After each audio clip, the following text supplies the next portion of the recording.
राजेश जी पूरी दुनिया को मानवता का संदेश देने वाले महाकाणिक तथागत गौतम बुद्ध जी, इस भारत के भाग विधाता, भारत के संविधान निर्माता, नारी मुक्तिदाता, परम पूज्य बाबा साहब डॉक्टर भीमराव अंबेडकर जी, देश में सामाजिक परिवर्तन के महानायक, हमारे आपके अंदर हुक्मरान बनने की चाहत पैदा करने वाले बहुजन नायक मान्यवर श्री कांशीराम साहब, देश में आरक्षण के जनक, कुर्मी समाज के महाराजा छत्रपति साहू जी महाराज सहित बहुजन समाज में जन्मे उन तमाम संतों, गुरुओं, महापुरुषों के चरणों में अपनी सच्ची श्रद्धांजलि अर्पित करता हूं। और आज इस ग्राम सराय रज्जन की पावन धरती पर इस गांव और क्षेत्र जवार के सम्मानित क्रांतिकारी साथियों द्वारा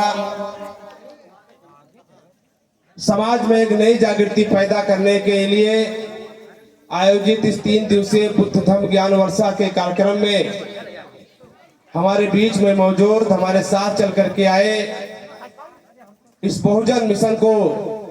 पूरे जिले में जन जन तक पहुंचाने का काम कर रहे बहुत ही क्रांतिकारी साथी आदरणीय हरिनंदन सिंह गौतम एडवोकेट जी, जो बुद्ध सोसाइटी ऑफ इंडिया के जिला अध्यक्ष भी हैं और भारत भीम आर्मी भारत एकता मिशन के जिला प्रभारी भी हैं। बहुत ही सम्मानित साथी, क्रांतिकारी साथी भाई भीम आर्मी के जिला संरक्षक एडवोकेट शिवभरण सिंह जी अभी अपने ओजस्वी विचार व्यक्त कर रहे थे। बहुत ही युवा साथी भाई विपिन कुमार जी हमारे साथ चल करके आए, भाई सुभाष रावत एडवोकेट जी, जनपद बाराबंकी में बहुत ही बहुचर्चित, लोगों को अपने बहुत ही कम खर्चे में सेवा भाव से अन्नो हॉस्पिटल का संचालन कर रहे भाई डॉक्टर सरोज कुमार जी। और इस क्षेत्र में हम लोगों ने जब राजनीति शुरू की उस समय हम लोग बहुत ही क्रांतिकारी नाम सुना करते थे, आदरणीय नेताजी झगुल प्रसाद जी। और यहाँ पर मौजूद इस गांव के इस कार्यक्रम के आयोजक साथी भाई राजेश गौतम जी और उनकी टीम के लोग, जिन्होंने बहुत ही शानदार तरीके से अपने इस शहर से सुदूर इलाके में इतना से अच्छा कार्यक्रम आयोजित किया, इसके लिए उन सभी साथियों का दिल की गहराई से आभार व्यक्त करता हूं। यहाँ इस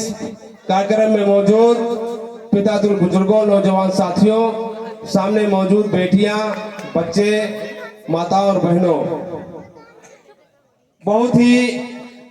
आप लोग 2 दिन से लगातार सतीश बौद्ध जी के और उनकी टीम के विचारों को सुन रहे हैं।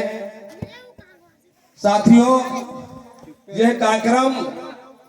एक कान से सुन करके दूसरे कान से केवल उड़ा देने का नहीं है, इससे सीख लेकर के हमको समाज में कौन सा परिवर्तन लाना है, अपने परिवार में कौन सी जागृति पैदा करना है, हमको आने वाले समय में क्या करना है, इस सीख के लिए कार्यक्रम आयोजित किए जाते हैं। तमाम तरह के आयोजित होते हैं, तमाम लोग कार्यक्रमों में आडंबर और विश्वास फैलाते हैं, तमाम तरह के लोगों में व्यवधान पैदा करते हैं, लेकिन जो ये बुद्ध धम्म ज्ञान वर्षा का कार्यक्रम होता है, इसमें हमारे संतों, गुरुओं, महापुरुषों ने हमारी आपकी खुशहाली के लिए, हमारी आपकी तरक्की के लिए, हमको आपको इस देश का हुक्मरान बनाने के लिए, गांव से प्रधान से लेकर के प्रधानमंत्री तक बनाने के लिए कौन सा संघर्ष किया, कैसे उन्होंने यातनाएं झेली, उस विचारों को सुन करके हमको देश और समाज में और परिवार में आगे बढ़ने का एक रास्ता अख्तियार करना है, इसलिए कार्यक्रम आयोजित किए जाते हैं। आज साथियों, देश के अंदर बड़े पैमाने पर तमाम दलों के लोग, तमाम संगठनों के लोग बाबा साहब डॉक्टर भीमराव अंबेडकर को मानने का काम करते हैं, उनके बताए हुए रास्ते पर चलने का संकल्प लेते हैं। लेकिन अगर जब लोग ताकत में होते हैं जब बाबा साहब के बताए हुए संविधान को, उनके द्वारा लिखे गए संविधान के आधार पर हमको आपको हक और अधिकार देने का नंबर आता है, तो वो साथियों हमसे आपसे वो मुंह चुराने का काम करते हैं। आज जिस देश, जिस महापुरुष को पूरी दुनिया के लोग अपने मसीहा, अपने भगवान के रूप मानते हैं, आज ऐसे महापुरुष के हमारे भारत देश में जगह जगह पर लोग अपमान करने का काम करते हैं। बाबा साहब अम्बेडकर की प्रतिमा को खंडित करने का काम करते हैं। देश के अंदर तो बहुत बड़े बड़े संग्रहालय बने हैं बाबा साहब अम्बेडकर के नाम से, उन संग्रहालयों को खंडित करने का प्रयास किया जा रहा है। साथियों, हमारे आपको बाबा साहब अम्बेडकर के जो संग्रहालय है उनको खंडित करने के प्रयास करके हमारे आपको स्वाभिमान को मारने का भी प्रयास किया जा रहा है। हमको आपको सोचने समझने की जरूरत है। बड़े संघर्षों के बाद बाबा साहब अम्बेडकर ने ये मंच और माइक दिया है। ये मंच और माइक जो बड़े शान से बैठकर के आप लोग सुनने का काम कर रहे हैं, ये आज लोगों के पेटों में हजम नहीं हो रहा है। देश में बैठी हो तमाम मनमानी ताकतें, देश में बैठी हो तमाम उस तरह की सरकारें जो हमारे माताओं और बेटियों के ऊपर भी बुरी नजर रखते हैं,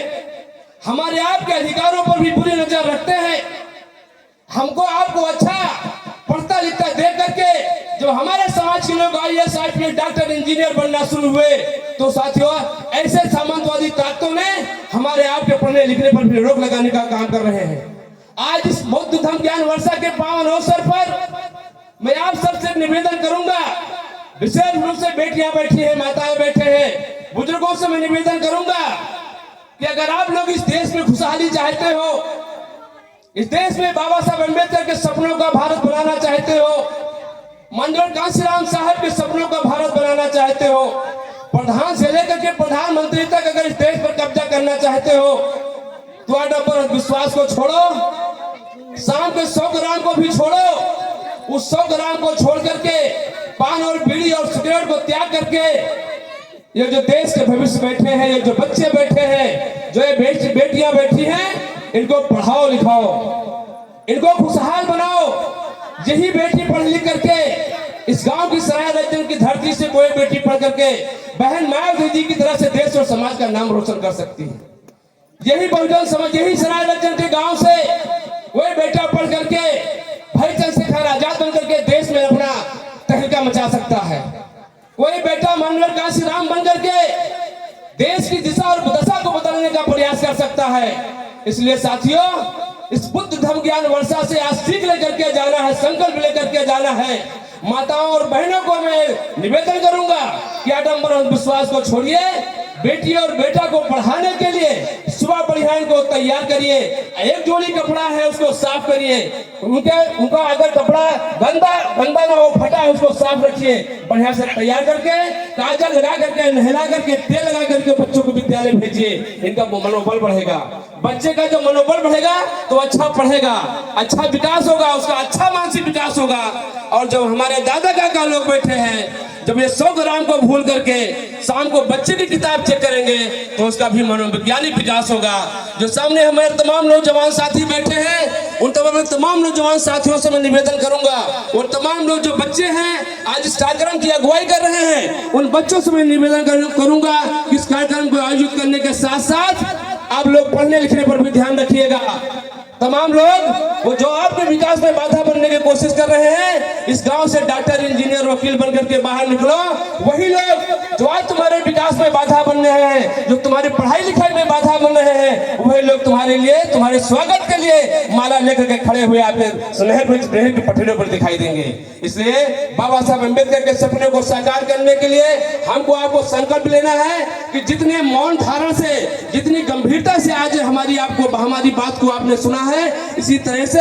आप लोग उसको अक्षरशः पालन भी करेंगे। हम लोग भी कहीं विदेश से पढ़ करके नहीं आए हैं, हम लोगों के माँ बाप ने भी गरीबी झेली है, हम लोगों के माँ बाप ने भी गरीबों की झेल करके आज इस मंच और माइक को पुकारने का काम किया है। आप लोग भी उस तरह से संघर्ष करिए कि आपका बेटा, आपका बेटी भी गांव और जिले में आपका नाम रोशन करें, तभी इस कार्यक्रम को आयोजित करने का असली मकसद पूरा होगा। इन्हीं चंद संतों के साथ में पुनः अपने संतों, गुरुओं, महापुरुषों के चरणों में सच्ची श्रद्धांजलि अर्पित करते हुए